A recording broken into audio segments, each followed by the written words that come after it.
Let me go deep with you here. Were you a football player or a guy who was really good at playing football?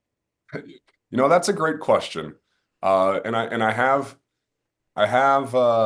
reflected on that. When I retired from the NFL, and I think I've noticed in talking to other folks who have retired, and I think no matter whatever the circumstances, it's difficult. Whether it's after college, after a short career, after a long career, it's a difficult and challenging process. And there was a grieving period, and a grieving period because a part of my identity died. And that part of me was a football player, and that was a huge, huge part of me. Certainly, I was more than just a football player, just like everybody out there doing. You're more than just the host of the Dan Patrick Show, the illustrious Dan Patrick Show. But there was a grieving period, and of course, life goes on, and daughters and family and other things, begin to fill that void. But you have to fill that void with something positive. It almost felt like there were more questions about your retirement than the end of The Sopranos. I don't know if that's a good or bad thing. Well, your career died, and somebody may have died in The Sopranos, but it was just one of those where it's like, wait, what happened?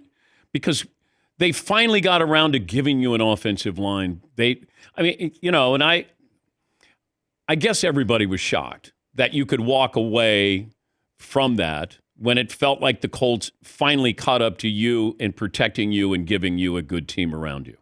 Yeah, I'll push back. I don't view it that way with the Colts at all. I always viewed that I You was. got beat up so much earlier in your career, and I said, this is a war of attrition.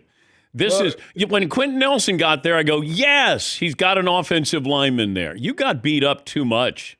I think you fall out of love with football. I will push back again, frankly, Dan. I never doubted the support I got from anybody in the Colts building, including how we built things and what we did. I know I played with teammates that were ass kickers, that were great, that worked their butts off. I certainly, and if I got beat up a little early, it's because of how I played, and what I did and how I ran around. Were you like Josh Allen, though? Do you see similarities with Josh Allen of, a little reckless? Yeah, maybe perhaps, and I'm hesitant to make any comparisons. I think oftentimes you end up devaluing somewhere along the line. So shoot, if I'm now retroactively compared to Josh Allen, that's a good thing. He's amazing. He's doing some pretty incredible. So were you. Yeah, but and I'll say this too. Quentin Nelson is an amazing football player. My 1 year of playing with Quentin was a dream. You could tell that he's a leader as a rookie. There are not many people built like him physically. There's not many people with the emotional intelligence and the football intelligence of a Quentin Nelson. And when I think of interior linemen that we're looking for here at Stanford, I think of two guys. I think of Quentin Nelson, who I played with in Indianapolis, who's a Notre Damer who we could care less about in that way.